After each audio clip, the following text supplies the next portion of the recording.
Hello everyone, John Aldridge here with the 14th episode of Aldo Meets in conjunction, that's hard to say, with the Hotel Anfield. Great to have 4 friends. I've got to know the 4 in different ways over the last few years. Peter Schriewersmann, got it right. James Pearce, Tony Thomas and Erik Meijer.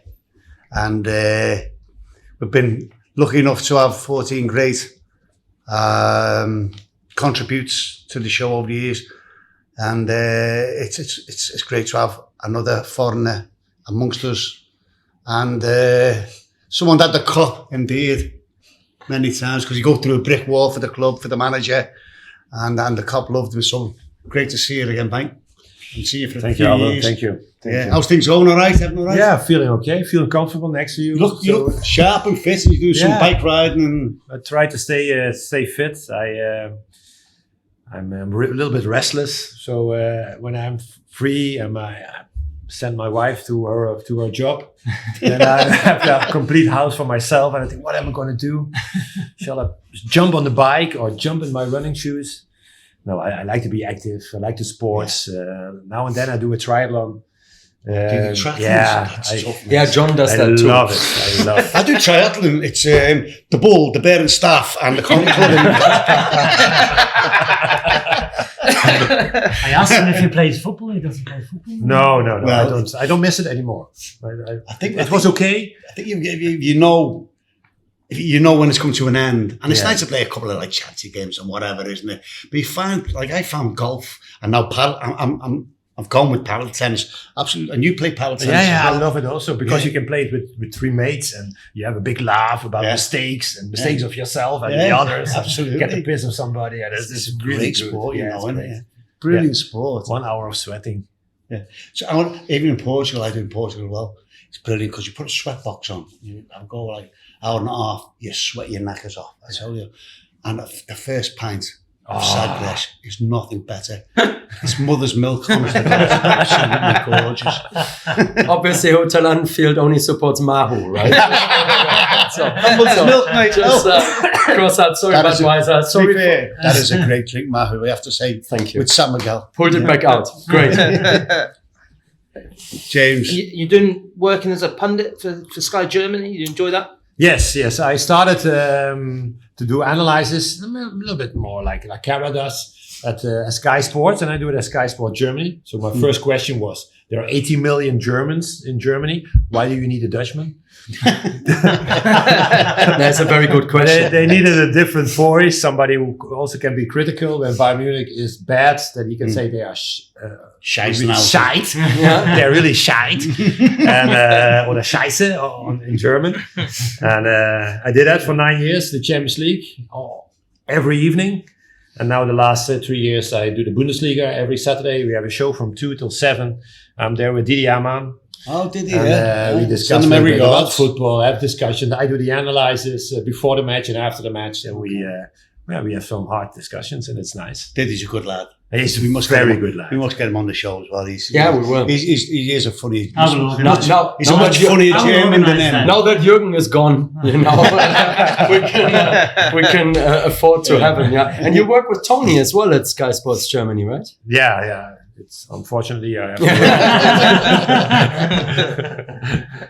Tony is our expert for England, and yesterday in your program you beat me up, Scotty. You sent me a link, and I put on the link, and there we were live on German. Live on my show, exactly. On your show. James was live on the show, so we need you, Aldo. Oh yeah, absolutely. One day. Yeah. Absolutely. What's your budget, Tony? And Peter was on the show as well. What the live from Manchester Airport. In a Liverpool shirt. I was at Manchester Airport in a Liverpool tracksuit. Yeah. Erik, we'll come on to talk about your playing days, but first of all, let's chat about one of your fellow countrymen, Arne Slot, and the job he's done at Liverpool so far. How impressed have you been by his impact? Very impressed, because who could take over from your club? Who was willing to do it? And he does it in his way. Relaxed, cool, in a very proper, good English.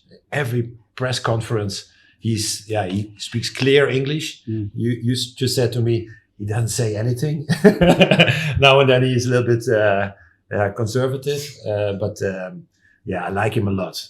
And I see the same Slot as I've seen at Zwolle and Alkmaar or in Feyenoord Rotterdam. He's exactly the same person. And his press conferences are more or less the same. So that's, I think, the biggest compliment that I can give him. He didn't change. Keeps his feet on the floor. It was football there, and it was coaching there, and here it's just the same. Just the level and quality of the players around him is much higher.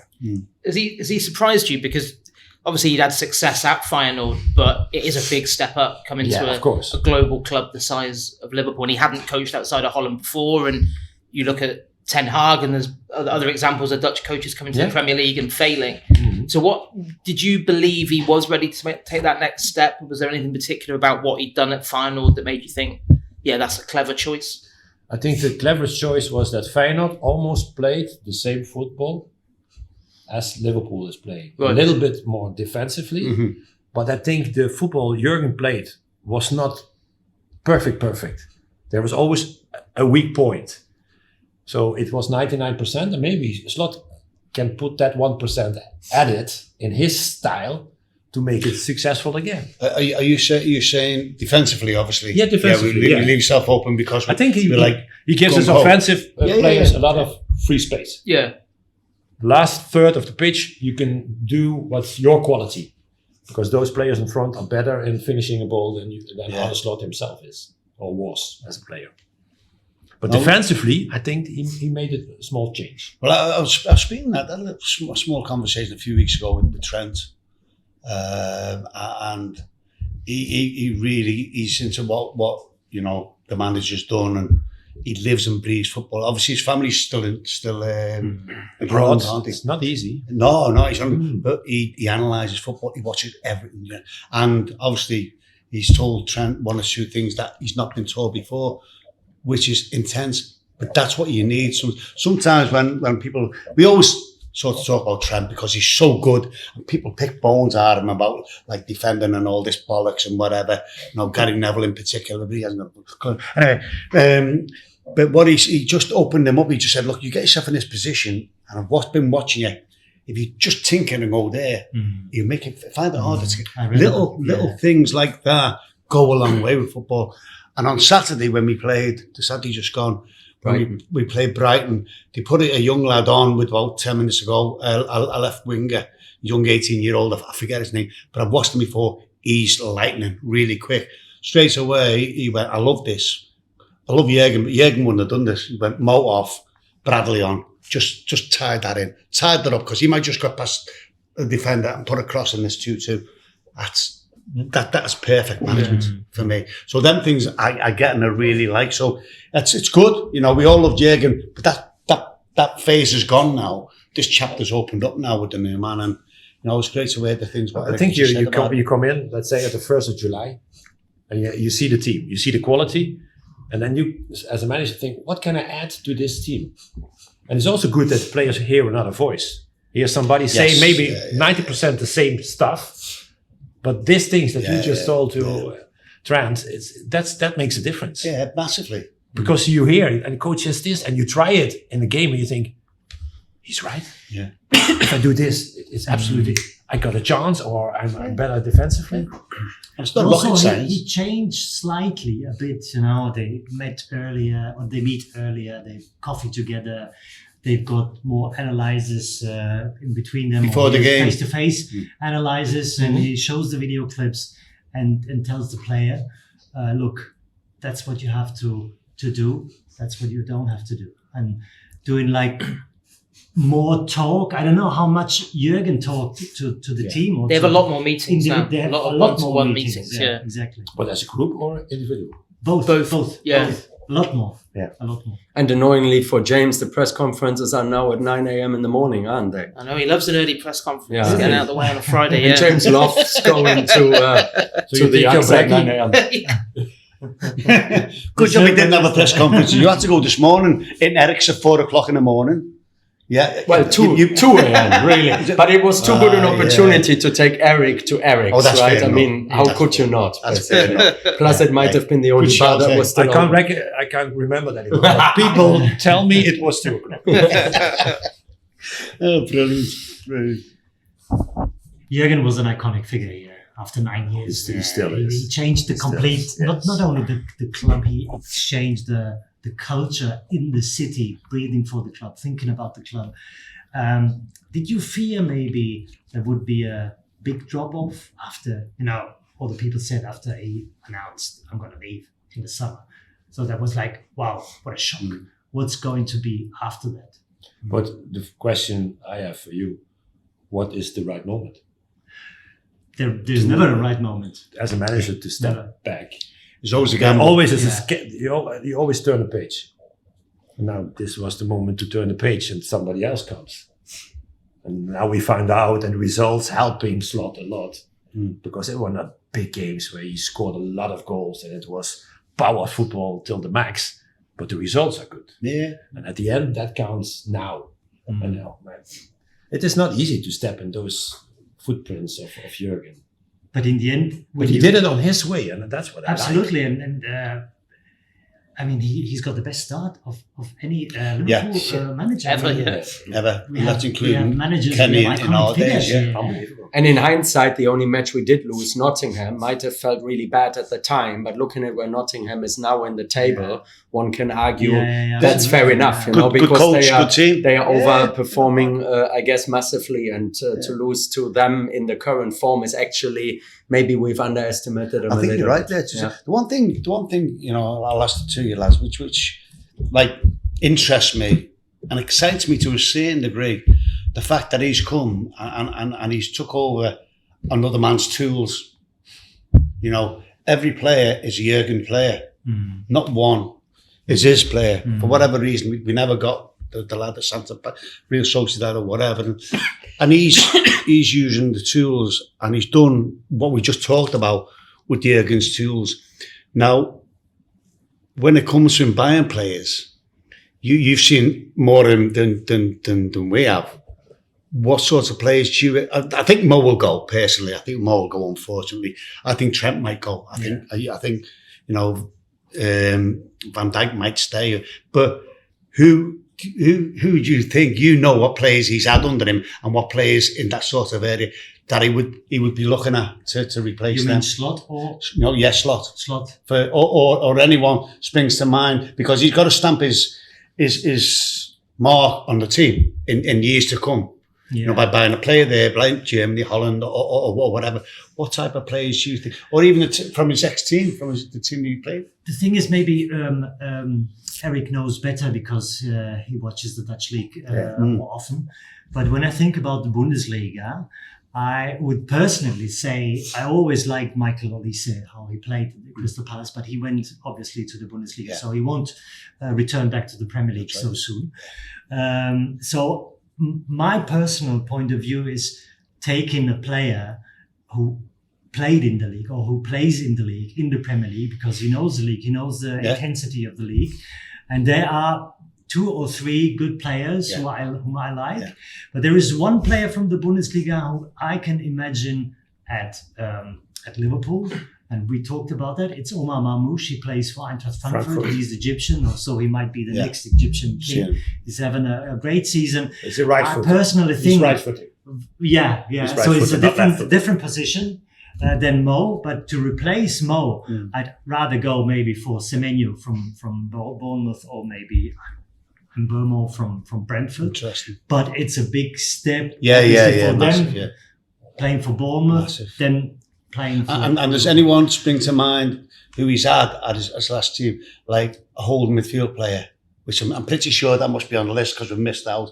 And our midfield has done brilliant. But there must be, is there anyone that might spring to mind? Not from Feyenoord. Okay. No, that level is, the difference is too big. Too big. Okay, fair enough. That must be fair. That's the difference is too big. I mean, John, you did mention, you did alluded to Zubimendi and the fact that we missed out. So obviously Slot Although one has to remember Slot's role at Liverpool now is different to what Klopp's role was. Yes, he's the coach, but Klopp had more responsibilities at Liverpool than Slot has got now. On the transfers. Yeah, on the transfer side. Yeah. But Zubimendi, we didn't get. But in the end, and this is fits in really nicely, we have got a player in Ryan Gravenberch who has overperformed like massively in terms of our expectations. Unbelievable. He was at Bayern Munich. He was just sitting on the bench. Yeah. And he was sitting so far away from but the coach. Then even at Liverpool to start with, he was a squad number player. 23. Yeah. I mean, he has got all the raw talent, but it didn't really come together. But Slot, so Slot might not have had his transfers, which in Liverpool every summer is a total nightmare when you don't have transfers because James has got nothing to write about. He just gets abuse from fans. Why don't you have news? Because there are none. But really importantly, like obviously Slot can't say this is my player who I brought in. But really, Slot made Ryan Gravenberch our number 6 this season. And look what he does. He's done a remarkable job. But again, you know more than me. I didn't really know about him when he was 16, 17. He was the next big thing. And then he goes to Bayern Munich and has a nightmare, or the manager didn't believe in him, or whatever happened. He came to us, and the first month I thought, he's a player.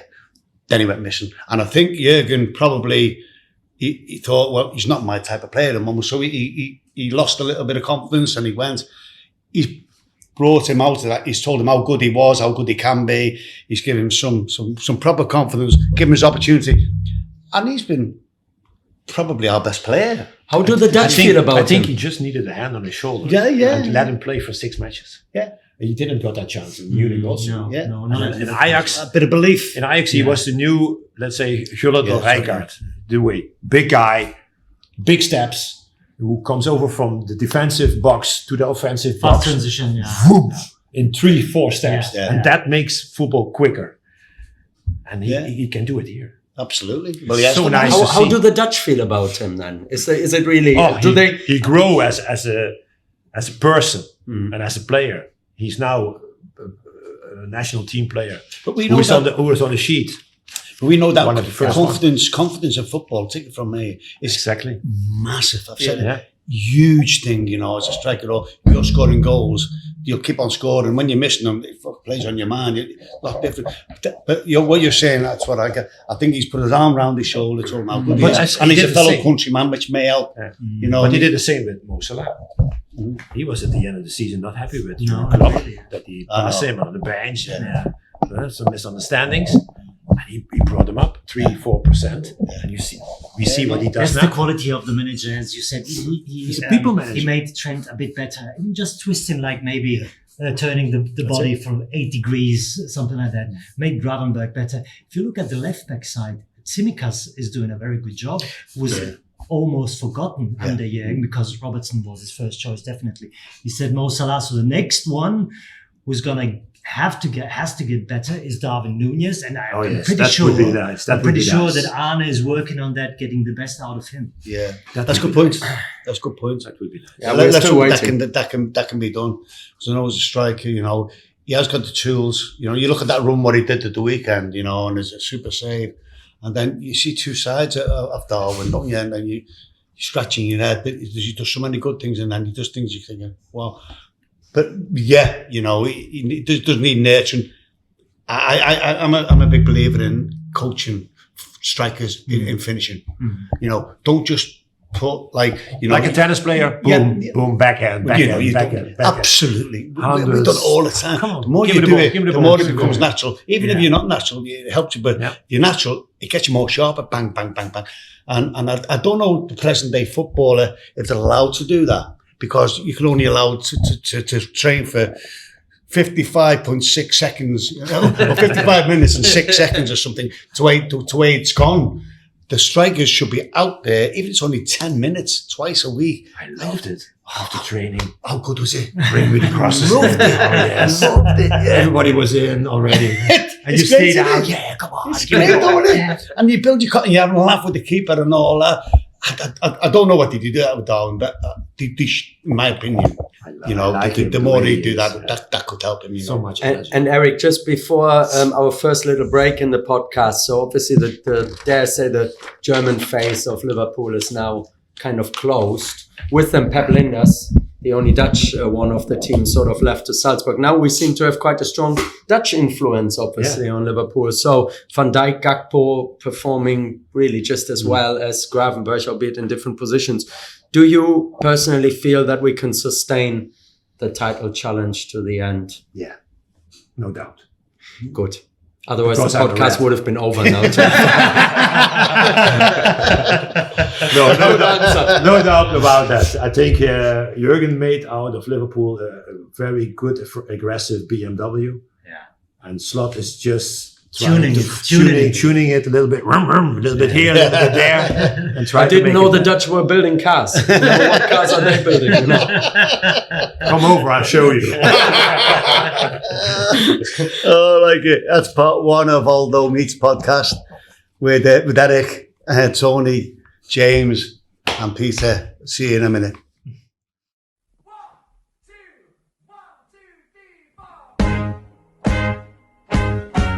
Let me tell you the story of a poor boy. He was sent far away from his home to fight for his king and his country, and also the old folks back home. So they put him in a Highland division, sent him out to a far foreign land. Hello, welcome to part two of Aldo Meets. Eric, tell me how it began, your career, where you come from, and school. Did you get picked up early? Who was your favourite team at the time in England? Liverpool. That's all right then. So, how did it begin for you? Was you I grow up at the age of 16, or did you do work or whatever? Yeah, I grew up upside. We had a butcher shop at home, yeah. so I also learned to be a butcher and learned the profession. And then I had to make a choice between football and the shop. And my father said, "Go and try it," because he was also a football player but didn't make it. He just stayed in amateur. Oh, that's interesting. And so my father always sent me to the pitch, to the football club next door. And then you get better and better, and you're scoring goals. And I grew up, and I got 1.90 meters, and then I kept on scoring goals. And so I went to the local club, and from there on to Maastricht and Sittard. I made the jump to PSV Eindhoven and the national team. And it was always just steps you make. That's Did how you I- play with Ronaldo? I played with Ronaldo, yes, Yeah. the really fat one. Eh? The real Ronaldo. What a player, by the way. The real Ronaldo. He came in on the first training. Yeah. We never saw that before. There was a tiny guy with the teeth like this. It was warm. We were training in shorts and a t-shirt. He came in a training suit, track suit. Oh, it was cold. And as soon as he got the ball, and we said, "Wow, what is this?" An explosion as he cut to the ball. Zhoof. His movements were unbelievable. He was a cold finisher. How old was he then? He was 17. 17. And we played with Adidas. Yeah. And we had to make another stripe in it because his legs are so massive. So we had 4 stripes on the side of the trousers. And he was so ice cold in front of the goal. And he scored in his first season 30 goals. So you taught him everything he knows, really? No. He was absolutely... In finishing. And we never saw that before. And it was such a quality in everything. And it was gold. Yeah, we all know what he did afterwards. Yeah. It was Where did you finish in the league that year? We were also second. I love to be second. Yeah, in my career, always number 2. But somebody has to do it. So Eindhoven, and then from Eindhoven I went to Germany, Uerdingen, Bundesliga, and then Leverkusen for 3 seasons, and then over to Liverpool. We played Champions League. Gerard Houllier called me, "Eric, do you want to play for Liverpool FC?" No. That moment. I never forget that. Was that I on the met phone? him on- Did he phone you He up? phoned you, and I had a meeting with him in Brussels at the airport. And he said, "Do you really want to play for Liverpool?" I want to shout, yes! Because from child on, there was just one club, Liverpool. So when you were a child, who was your idol Liverpool player? Ian Rush. Such an unforced error there. I walked into that one. Yeah, really. Yeah. My mom always told me be honest. Absolutely, man. Absolutely. Also, that's a massive move for you, especially obviously, I'm lucky that I come from Garston and I watched Liverpool in the mid-60s. Just took one bus, and to do it from your point of view from another country, it must have been absolutely brilliant for you and your family. Oh yeah, I was so proud. One of the first matches as I started was Leeds here at home. I almost cried. I was so proud that I could walk down those steps and the "You Never Walk Alone" was in my ears, and I'm 1.90 meter and I felt like 2.10 meter. And I wanted to kill everybody just to win this game, because I was so proud to do that. The Butcher of Anfield. Where did that love of Liverpool come from then? Was that from anyone else in the family? I don't know or where it is. just watching games on It's TV? there. My father was very enthusiastic, and then you pick it up as a son, I guess. Did you get Match of the Day over there overnight time? No, at that time we didn't have English television, so we just No English football at all. just at the FA Cup final. That was the only moment we had English football. Okay, but So there was you sat in front of the telly, you had to walk to the telly to put on another channel because there was no remote, and then you put on the footy. Did you know that Liverpool had been watching you when you were? No, I didn't so- know. Didn't know. No. We played Champions League with Leverkusen, Yeah. and that went well, and I played well, and so this call came, and I called my father, and he said, "Wow, just tell them you come. I want to go to Anfield." I said, "Oh, Dad, we also have to make a contract." Play it cool. Very cool. Yeah. What did Houllier say to you about how he saw your role? Because of course it was a time when Okay. there I knew my was role. Owen and I knew Fowler my and role. Yes. Karl-Heinz Riedler would have still been there then. Yeah, as well. Riedler was there, and Kamara, TT I had Kamara, that- was he? No, Titi was then coming at the same Right. time as I came, Right. but Robbie was there, and Michael, of course, and I knew what my role is going to be. I'm going to be the pinch hitter, the one who's helping the others, or start and make the others look better. The one in front, balls fall off, and others can get profit of it. Did he say that to you like that? Yeah, That's yeah. your I role? knew that would be my role. So the first year I played a lot of matches. Michael was often injured, and Robbie now and then didn't play. And in the summer, Emil Heskey was our new player, From Leicester, and yeah. that was killing me because he was big, he was quick, he was scoring more than I did. So I knew, okay, that was it. 3 England internationals. 3 England internationals. I must be honest, they were better. Let's not Then skip. you have to make a step back, and that's not. I think it's good if you can say, let's make a step back. Let's not skip to the end of your Liverpool career, though. Let's actually talk about the beginning. So you made your debut with LFC in a coming off the bench 2-1 win against Sheffield Wednesday. Yep. August 99. 25 years. I know, it's crazy, isn't it? When you Don't think see about it. it that way. No, you look not a day over 55. What's the memories of the day on that day? Any The memories is that a lot of boys where I came with Sami Hyppia, Smisser, Sander Westerveld. We all made our debut on that day. So that was very nice to see. The team developed, and we got well on with each other. We were also hard to each other to tell us the truth. And I think there was a good camaraderie. A good word. Yeah. To tell. Good dressing room. Yeah, good dressing room. It was a good mixture of, let's say, the English boys and the foreign boys. Yeah. And that twisted up together. So who were the ones that were sort of the most? Well, your welcome clearly was a good one. You were saying, but like, who were the ones you were closest with? Yeah, the ones who lived around me. I lived at Calderstones Park. Yeah. And Sami Hyppia was living there, and Sander and Didi Hamann was living there, and Hugebert Song was living there. So you're more with those guys as with the others. So when we invited our girls to go somewhere to eat something, mostly with this group. Yeah. Then 2 goals, 5-1 win against Hull City in the League Cup. Oh, that was good. Oh yes. Come on, tell us a bit more. Hull is the most beautiful city. Yeah, it's well known. If you could have picked anywhere to do it, that'd have been. It's the culture. Yeah. It's Did you have a everything you stroll have there. before? Very nice church. You have to visit it. They got No, a port that- from which you can get straight to Rotterdam as well, which is very convenient for you. No, but that cup, it was good for me. I had some chances. I came in. I played okay, but I didn't score.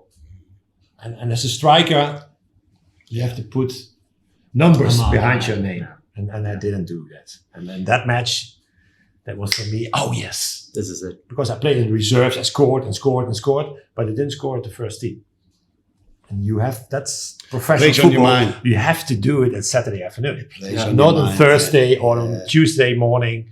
No, Saturday. On a Then you rainy have to night be it's there. The longer it goes, the harder it can get. You know, Saying, it, try too hard. I mean, saying that, and even if I sort of detect a little bit of, a couple of things haven't maybe quite worked out in that moment the way you wanted, but like the bond you had with the fans was very strong. It feels because you showed that commitment and the passion. I think, And do you know, the love for Liverpool that you said about the tears, it seems that goes was back picked to up by the Pete fans. from when, obviously the old school, the 50s, 60s, Liverpool, if anyone ever shied out of a title, you could hear the cop go, whoa. No, you have to commit. You have to commit. And don't do that. Once you see someone go through a brick wall for them, they have it all day long, And that's obviously, Erik, they took to that. Know how much it meant to him. Liverpool fan as well helps, and you're giving everything that you got, but having said that, you still need to show the goals per game ratio, You don't have you? to perform. Yeah. That's it. That's Yeah, it. yeah. You cannot be the nice guy. You have to perform. Concerning the commitment, he was on my show, and we tried to surprise him with some match highlights from him, and we showed him a tackle at Old Trafford in that season against Gary Neville, not striker-like. You got booked for that. You did. But that was commitment, definitely. Yeah, that's it. And that's it. And we For can't Liverpool. we can't tackle. We're notorious strikers. We can't tackle, but when we do, we can make a mess of things. It's always nice to hit the Neville. Oh, brilliant. What was Houllier like to play for? At the beginning, I thought, that's not easy, that Frenchman. The French are different than we are. We Dutch, we are very direct. I think we fit well with the Scouse, who are also very direct, black humor, good laugh about yourself. Yeah. And then Houllier was different. He was different. Because he was tactically very good. Very good. So in the beginning, I had to get used to him. But after a while, I respected him a lot. The way he was managing the team as a not English coach, because we had a lot of English or Irish in our team, and I liked him as a coach. But it was also the mixture. He was the one with the small talks, and the Sammy Lee, who was jumping between us and did the warming up, and that mixture was very good. And then you had Tomo as well, didn't you? Tomo, sometimes half time. Did he get angry? And then he was ready, and then Houllier came. And then he just speak on this level. And he said exactly what I expect from you. Do this, do this. After that shouting, he came in very calm. I like that. Yeah. Because the 90s had been quite a lean period for Liverpool. They hadn't won much, and there'd been people talk about the Spice Boys era of like the mid 90s when it was like Houllier then came in and was tasked with changing the culture. Did you sense that he was almost like off the back of what Wenger had done at Arsenal? He was almost like dragging Liverpool into the modern era. Yeah, I remember some things at Melwood that changed. Food after training. No more bacon sandwiches. No, proper food, and also being in a hotel, and the European way of thinking about how football should be. And the English boys were not used to that. Yeah, and that's right. There was a change of culture in them days. Train twice a day. Yeah. That was not the English culture. It was training in the morning and you were off in the afternoon. You save your energy for the weekend. Yeah. Yeah, that's right. Spot on. And of course, that following season, 2000, 2001, you played a couple of times, did you, early on that And season? then I went to Preston North End on the loan. Yeah. How was that? Why was that short Because stint at I Preston? felt I was too far away from the first Right. 14, 15 players. And I thought, that's not me. I want to train hard and then have a chance in the weekend to play or play just a small part, but not sit in the stands. Yeah. And be number 17 or 18 in the squad. Did you ask to go on loan, did you? Yeah, then Moyes was the manager at Preston. Yeah, Dave, yeah. And he came to my house and said, we need you, Erik. I said, how long? 6 weeks. 6 weeks? It's like renting a car at Hertz. 6 weeks, okay. How many matches? 10? Okay, 10 matches. So I played 10 matches. And at the winter break, I was fit. I played matches and then Hamburg called. So I went from Liverpool to Hamburg. Yeah, I had to leave the club with pain in my heart. Yeah. But that was a right decision. After this, I can say that the level of Liverpool was too high for me. Just the way it is. Or I had to be lucky at the beginning to score 3-4 times to get that confidence. Let's say the Gravenberg confidence. Yeah, no, and then you're right. you start growing. Yeah. That's absolutely spot on. That And makes that's a difference, just this. And that's professional football. And that's just the way it is. How was the bond between Houllier and you? Was he like a manager to put an No. arm on you? No. Shoulder, no? No, and I was also the kind of type who was always swearing on training Okay. if it's not going the way I wanted it. And he didn't like that. He really didn't like that. And I also swearing. now and sometimes shouted loud out. He didn't like that. That was my mentality. That's the way I was. I just was straight and honest. And under the shower, everything was forgotten. And just on your way out to Hamburg, basically, there's a funny little anecdote because you didn't rent the place that you lived in, you bought it, right? Yeah. And then you were obviously now having to think about how to get rid of the place or rent it. And then what happened? I went to the airport at Manchester and I met Gerard Houllier, who came in as a new player for Liverpool. And I met him on the airport and I gave him my number. I said, Jari, I'm swapping club. You come in and I go out. If my house is for sale because I don't live here anymore. Maybe it's something for you. And 2 days later, he just gave me a ring. He said, Erik, I went with Norman Guard, the one who took care of all the boys. Norman. Yeah, because of his soul, yeah. And we watched the house and I said a price. And he said, yeah, that's good. But you have to let the Sky satellite leave it on the wall. Then I buy the house. I said, well, let me think about it. Okay. So Jari bought my house. Good result that was. Was a good plus. Saved the state agents' fees as well. Yeah, of course. Very nice. That's the end of part 2 of Aldo Meets. We'll be back shortly.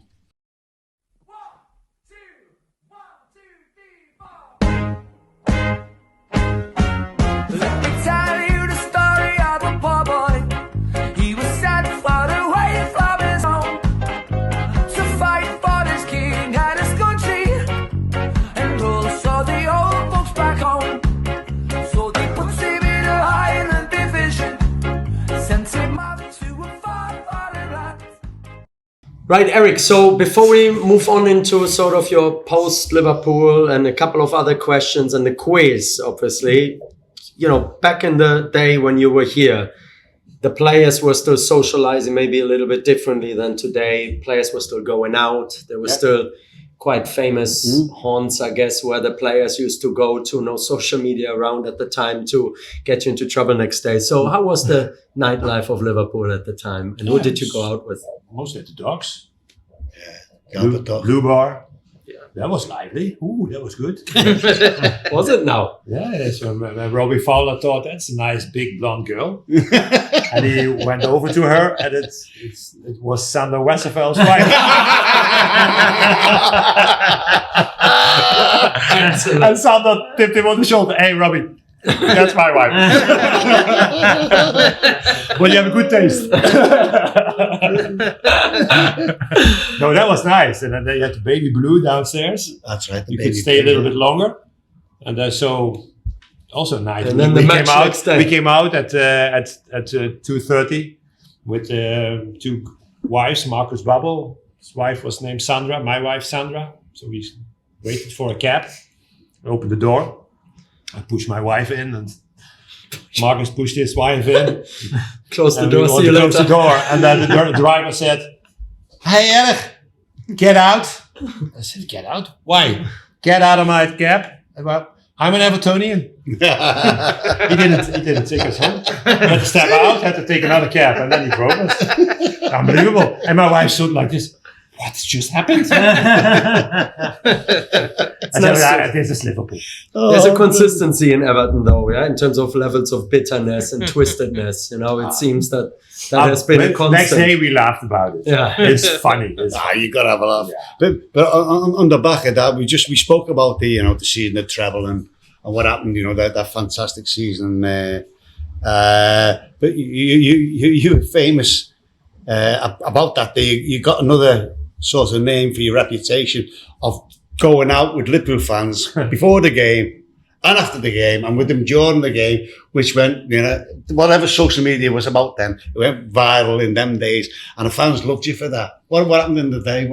Tell us about the day. Sander organized some tickets for the final in Dortmund, so we arrived a little bit early, 5 hours before the match.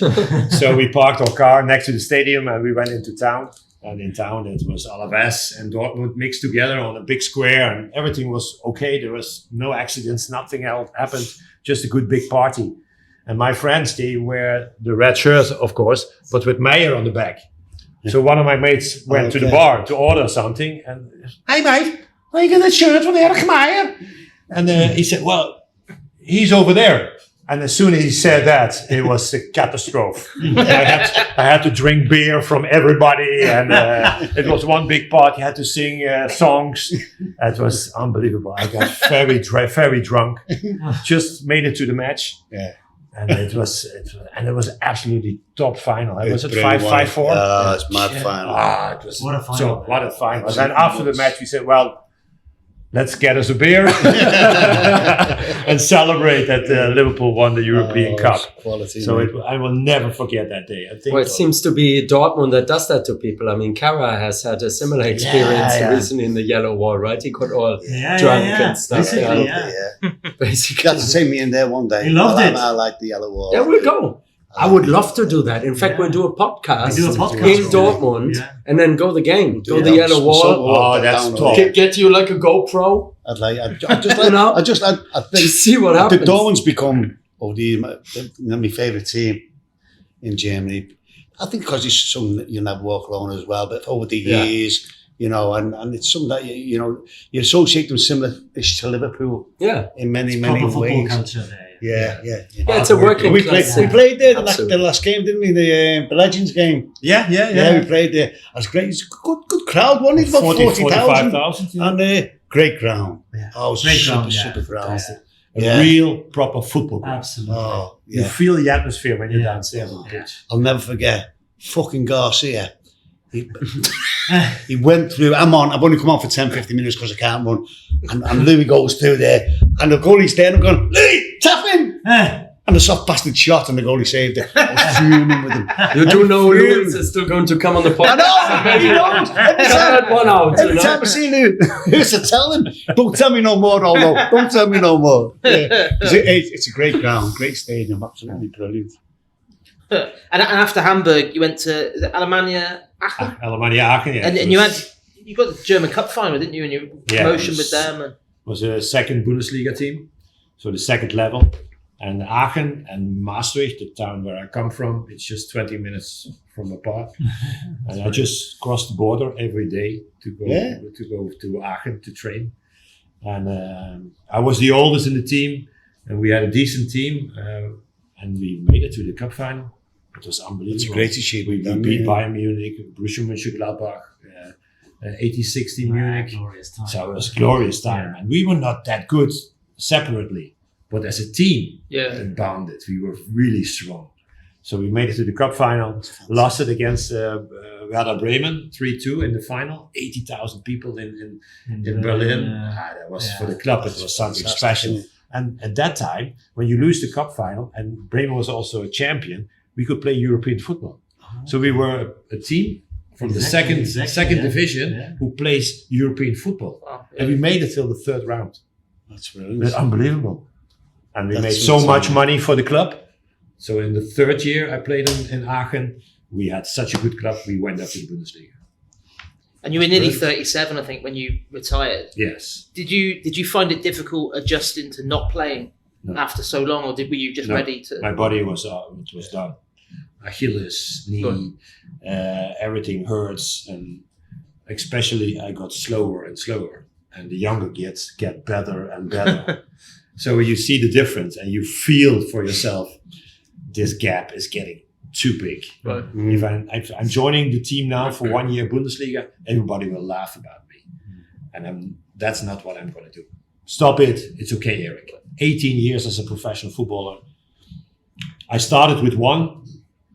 And it made it 18, so I'm very happy with that. It was a very well paid hobby. I love that. And of all the things that you achieved in football, what sort of means the most of you? What's the thing that that stands out the most of all those moments in football? Dressing room feeling. Banter. I like it to be in a team, in a dressing room with all those difficult times. I know what you mean. Yeah. And a Greek and a German and an Englishman sitting together with different religions, and you go out with the same shirt on, and we're going to beat them. Fight for each Come other. on, we're going to beat them. And that feeling, that is special. That's what I learned in all those 18 years, is to work together. You have to give something of yourself away to get something back from somebody else. And I think that's something that I learned. I'm pretty sure that's the deepest thing anybody has ever said on the Aldo Meets podcast. It's brilliant. Erik, it's Right, very and good. It's so right. So true. You had so many managers. Who was the best for you? You work with When we talked about Houllier, I think he was very good. But I think Christophe Daum... technical wise, technical wise. But I think Christophe Daum got the best out of me. Like Gravenberg is having now with Slot. He could get another 3-4% extra out of me by learning me things in training or giving me tactical advices. He made me better. And that's a feeling. You cannot put that on a piece of paper, but that's a feeling you have. Sadly, Christophe Daum passed away this year, didn't he? Yes, cancer, Unfortunately, he's not there anymore. But Maybe not as well known in England as he is in Germany, obviously, but he was one of the great managers in German football and big character. If you have to choose a five-a-side team of all the players you played with, Oh my God. It's only 5. difficult question. Aldridge. Always. It's a tough one, Ronaldo or Aldridge, right? It's like, No, but I think Ronaldo, the Brazilian, he will be in. Stevie Gerrard, I came here to Liverpool, he was 19. He was a young kid with a funny English haircut and his Charlie Chaplin feet. But he had an aura, and he was special. He was really special. You can sense it from the beginning when you came in. He was unbelievable good. Sami Hyypiä made a very big impression on me without talking, but put your body language in. He was so good. He's the best defender I saw. We need somebody else? yeah, Two more. 2 more. Oh, is it Zé Roberto or Ulf Kirsten? Ah. Oh, Zé Roberto was a he's still Zé a good Roberto player. was the Brazilian with the crossing in, or Ulf Kirsten, who I played together with in front with Liverpool. I think Kirsten. We matched well together. He was the small guy. You got a lot of profit Small and of the tall work guy. that I did, Yeah. and we combined very well together. I think Ulf Kirsten. Zé Roberto recently started playing in this baller league in Germany. Yeah. I think it's something that might be sweeping into the UK soon. I see them recruiting people at the moment. Yeah. It's like an indoor alternative football league, but they got ex-professional or still kind of professional footballers joining. Aside. No. It's like 5-a-side, 4-a-side indoor, and it's all like streamed online. But to be fair, it did much better in Germany. There's an Icon League where Toni Kroos is involved, and the Bowler League is Mats Hummels, Lukas Podolski. So they're trying to do to football what paddle's doing to tennis. Yeah, I guess so. Disrupted. Yeah, I like it. With very well amateurs and professionals mixed up. Yeah. Interesting. And Zé Roberto made a one-off appearance, I believe. I know. And how old is he? He must be like over 40. He's 50. Yeah. He must be. He played till 46 or so. Yeah. He's unbelievable fit. Yeah. Sick. Which, John, leads us to the last part of our podcast. The quiz. The famous Aldo quiz. 6 questions, Eric. And you know why it's 6 questions? Because it's always a 6-pack. Liverpool won 6 big ones, 6 big Champions Leagues, a lot more than anyone else. Not as many as Madrid, unfortunately. Right, and James is the quiz master. Right, number 1. As we talked about earlier, you made your debut against Sheffield Wednesday, 2-1 win. 5 other players made their Reds debuts that day. It's a record for the number of debuts in one Premier League fixture. Can you name those other 5? Sander Westerveld. Yeah. Correct. I think Titi Camara. Mm-hmm. Correct. Hancho. Nope. No. Sami Hyypiä. Yep. 2 more. Smisser. Correct. Yes. 1 more. The easiest one. I know the You easiest know one. The easiest well. one. Me. No, another one. You know him really well. Yeah, really well.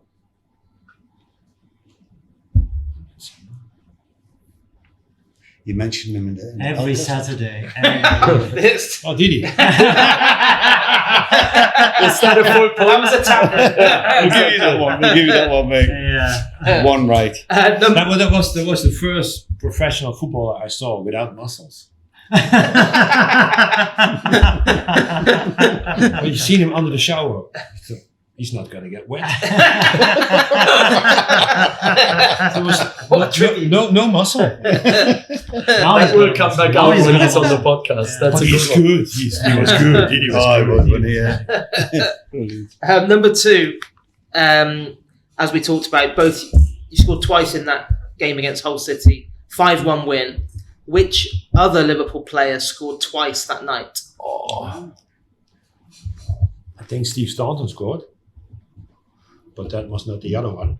The other one was So someone else. yes, a small. Come on, Eric.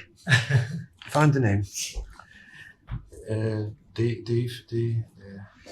It does begin with a D. It's not Danny Murphy. Yes. Yeah, it It is. is Danny Murphy. Let's just lock that in. It's not you got Danny, it. but it is Danny Murphy. Excellent. That is nearly 2 out of 2. I love to play with Danny Murphy. He's good good. legend. He's a smart player. He's a pundit now. He was not quick, in but English, quite a Yeah, well just match regarded of one the as day, well. Yeah, match of the day. So Number 3, your final game in a Liverpool shirt was a 3-2 win over Man City in September 2000. Which Ballon d'Or winner scored against Liverpool that day? wow. Difficult. Yeah, I would know. You pulled that one from the cheeks of your ass there, James. I didn't write these. His We mate did. are going to tell you in a minute who wrote these questions now. Oh, yeah. Yes. Wasn't you, James? No. Oh. It's called I James. really don't know. George Weah. George. You know that he played for City? I didn't know that. It's a good question, that. 25 years ago. 4 years ago. That's a pub quiz question. Yeah, that is it. Yeah. Big guy. Yeah. Big George. Number 4, 2 other Dutchmen have worn the number 18 shirt for Liverpool. Can you name them? It's quite easy. Gert. Yeah. Yep. Mm-hmm. And Yeah. Gravenberg. Oh No, Gravenberg is not 18. Close. 38. He's got 38. 38. Close though. The underrated lines. Yeah. Who's got the other? Who's got the number 8? No pressure, but 5, 4. Oh, Gakpo. Christ Right. almighty. Number 5. 3 more beers and a water, please. Right. This is who am I? Of course. Who am I? Who am I? Right. First clue. I played under Klopp, but not at Liverpool. I played under. I played under Klopp, but not at Liverpool. That's the first clue. Mm-hmm. Number 2. The second clue is I played against Liverpool for Leverkusen during the 2004-05 Champions League winning campaign for Liverpool. And the third clue is I'm the only Ukrainian to play for Liverpool. Easier. André. Verone. That's Correct. And finally, number 6. It's another Who Am I one. The first clue is I made my Liverpool debut in Erik's final game for Liverpool. Any ideas? Mm-hmm. In my last game, he made his debut. Yeah. I don't know. I really don't know. Okay. Number 2 is I won the Bundesliga and I made 72 international appearances for Germany. Oh. What's that? When you hear the third clue, I'm pretty sure you know that. The third clue. The third, please. Yeah. I also played for Middlesbrough and Tottenham, as well as Liverpool in the Premier League. Siegel. That's a solid 4.5 out of 6, isn't it? done well there. job done. And just to give a Thanks shout for out. helping me. And just to give a shout out to James Coleman. James Coleman from the LFC quiz, which is going to get reinvigorated soon. And he has come up with more than 10,000 questions to do with Liverpool Football Club, which we're going to have in an app on a match day and in sort of offline actual Liverpool pub quiz events going forward. So well done, James Coleman, for sorting this for us. Do we know the players who played for Liverpool and Leverkusen in this round? We mentioned one. Yep. And we missed Maybe him. number 2. Yeah. Who's How number- many are there? 2 more. 3 more. 3 more. 3 more. Oh, do you know? Yeah. Prepared. John, you wouldn't know how it feels like. There's even one who plays now in the German Bundesliga. He played for Liverpool. He plays for And Liverpool. Leverkusen, yeah. And Leverkusen. One is captain of Dortmund now. Wow, that's easy. Emre Can. His shirt, Emre course, Can. Look at this. Look at this wall. Yep. Yeah, there's number 1. Yeah. Then we got one that played. Wow, he played maybe 1 game, isn't it? In the He would play in a Cup. 5-a-side team of Erik. Not the keeper, is it? Not the keeper.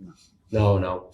It's a tough one. Sami Yeshia, if you remember him. Of course, He played yeah, in the yeah, under And the 23. final one would play in a 5-a-side. The final one is in his 5-a-side squad. Yeah. The big defender. I've even forgot the fucking 5-a-side team. Let's